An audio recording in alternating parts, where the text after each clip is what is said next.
Mungkin Atar sejauh ini kemarin kan sempat ulang tahun, pengennya apa nih hadiah mungkin? Pengennya ayam warna-warni aja, sama pengen adik doain ya. Tapi Atar ini kan suka binatang yang kayaknya kamu kan sempat juga takut ya binatang-binatang yang langka. Seperti apa sih mungkin Ciki melihatnya? Aku harus belajar untuk tidak takut supaya anakku tidak takut, tapi lebih kasih penjelasan aja sih kalau hewan yang buas itu seperti apa, hewan yang boleh dipegang seperti apa, hewan yang dia dikasih tahu aja, dikasih pengertian karena kan dia masih kecil, takutnya dia nggak tahu. Tapi kamu pernah dikerjain gak sih sama dia? Maksudnya secara kamu juga kayak penakut kalau di vlognya gitu kan? Seperti apa sih? Ya, dia sukanya reptil, kita ibunya takut reptil ya. Jadi dia suka iseng. Mungkin koleksinya udah apa aja nih Kak? Banyak, sekarang yang baru ada salamander. Terus? Aku pengen ke toilet banget sih. Permintaannya apa aja sih biasanya Kak? Permintaannya apa aja Pak? Biasanya ada lagi nggak binatang yang pengen dia butuhkan gitu kan? Dia sih pengennya sih punya ular ya, cuma belum dikasih izin sama mamanya. Kak, pas pertama dia pengen punya anak, dia ngomongnya seperti Punya anak. adik. Punya adik. Gimana Kak? Doorstop kita sudah. Gimana Kak? Dia maksudnya ingat gimana pengen punya adik? Dia pengen punya adik, biar ada temen. Dia ngomong langsung nggak? Mau langsung sama aku. Tapi kamu sendiri gimana? Mau nggak sih? Kamu sendiri mau nggak? Doain ya.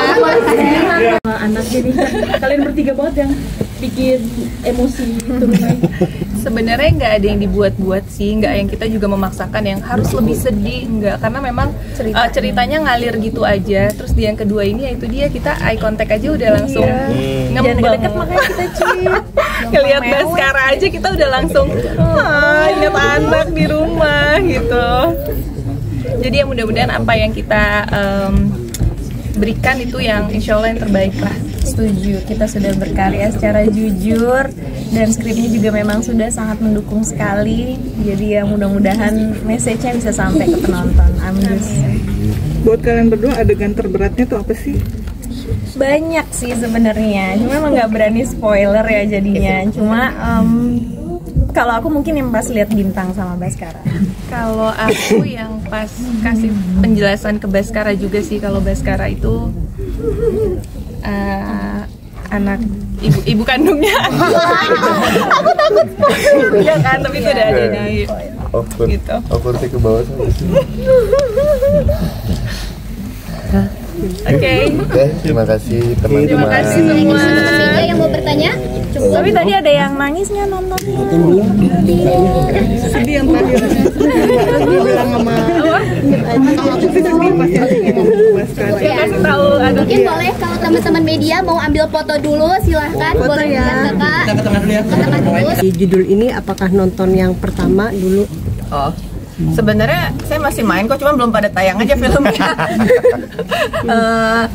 Kalau dibilang ini pertama kali mungkin main film yang genrenya religi, tapi kan di sini kan kita ibaratnya tim hura-hura ya gitu. Jadi sebenarnya sih ya hampir sama aja gitu. Jadi pertimbangannya apa ya? Pertimbangannya juga karena ini yang main teman semua, Bakey, Titi, jadi kayak reuni gitu. Terus ini lah, syutingnya di Solo ya? Oke, kuliner gitu kan. Jadi pertimbangannya itu aja sebenarnya.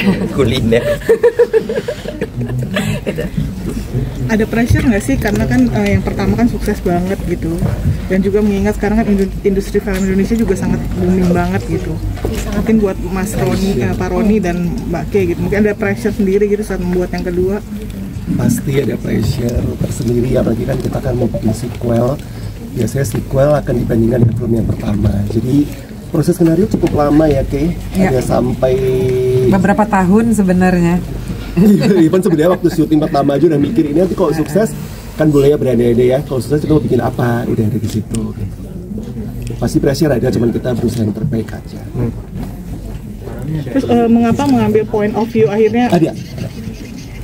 Distribusi internasional kita ada, nanti kita akan tayang di Malaysia lagi karena kan Air Mata di Indonesia pertama menjadi film drama Indonesia terlaris sepanjang masa di sana. Jadi kita udah akan ada gala premier di 5 kota saya dengar di Malaysia. Terus kemudian ada di Singapura, Brunei, dan yang lain masih dijajaki. Boleh mungkin cerita tadi mengapa mengambil temanya itu akhirnya ya tentang kayak apa namanya pertukaran, misalnya anaknya berpindah dan kayak di konfliknya di situ gitu loh. Ide cerita. Ide cerita nggak tahu ya, mungkin kayak dari 2017 sebetulnya saya udah dapat ide ceritanya dan sudah cerita sama Titi juga waktu itu.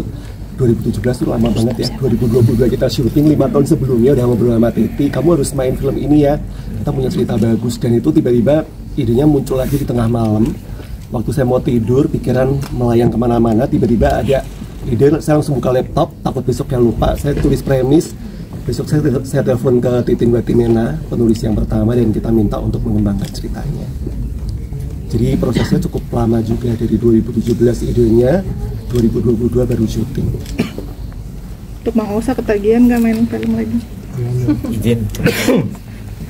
Cia ada yang nanya. Oh iya, nggak kedengeran, maaf. Mang Osa ketagihan nggak main film lagi? Jujur karena ini baru pertama dan ternyata prosesnya fun, ya mau lah saya, namanya di calling ya, happy ya. Cuma mudah-mudahan ya, harapannya kalau ketemu sama callingan film lagi bisa environmentnya seenak ini gitu, mudah-mudahan ya. Ini banyak maunya. Masuk Pak Eko. Ember masuk. Buat Mbak Titi sama Mbak Ciki, kita tadi dari pertama ditanya bahwa yang kedua tuh harus lebih sedih. Nah kalian